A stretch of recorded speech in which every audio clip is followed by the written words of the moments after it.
Hello అందరికీ. నేను ఒక ఫంక్షన్కి వెళ్తే మామిడికాయ ములక్కాయ పప్పు చూశానండి.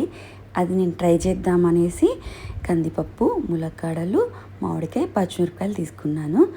పప్పు అంతా కడిగేసేసుకుంటాం కదా, అలా కడిగేసేసుకొని 1-2 నీళ్ళు పోసుకొని మామిడికాయ తొక్కు తీసుకొని ముక్కలు ఇలా వేసేసాను అనమాట.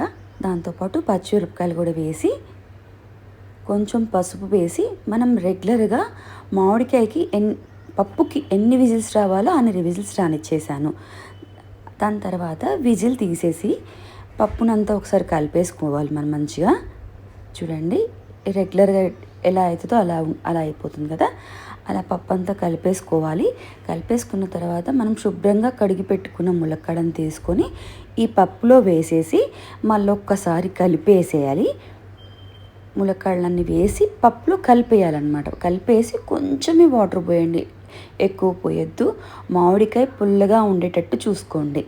ఇలా కలిపేసుకొని కొంచెం వాటర్ పోసుకొని విజిల్ పెట్టేసుకోవాలన్నమాట. విజిల్ కూడా ఒక్కటే రానియండి, ఎక్కువ రానియద్దు. ఎక్కువ రానిస్తే నుజ్జు అయిపోతాయి.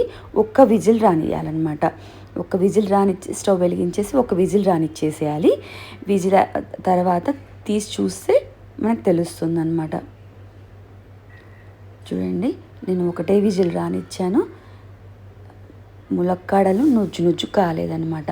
మళ్ళీ మనం ఒకసారి గంటెతో కలిపేసుకొని, ఎక్కువ కలపొద్దండి, ముక్కలన్నీ నుజ్జు అవుతాయి. కొంచెం ఇప్పుడు ఉప్పు వేసుకోవాలన్నమాట. టేస్ట్కి తగ్గట్టు ఉప్పు వేసేసుకొని మనము మళ్ళీ ఒకసారి స్టవ్ మీద పెట్టి పప్పును మంచిగా ఉడకనియాలి. దాని తర్వాత మనం తాలింపు వేసుకోవాలన్నమాట. తాలింపు రెగ్యులర్గా వేసుకునే తాలింపే.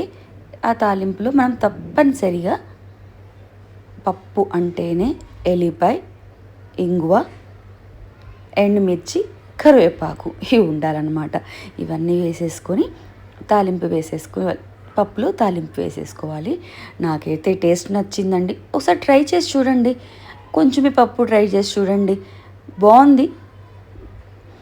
ఫంక్షన్లో నేను ట్రై చేసినప్పుడు ఏంటా అనుకున్నాను, కానీ అప్పుడు కూడా ట్రై చేశాను, బాగుంది.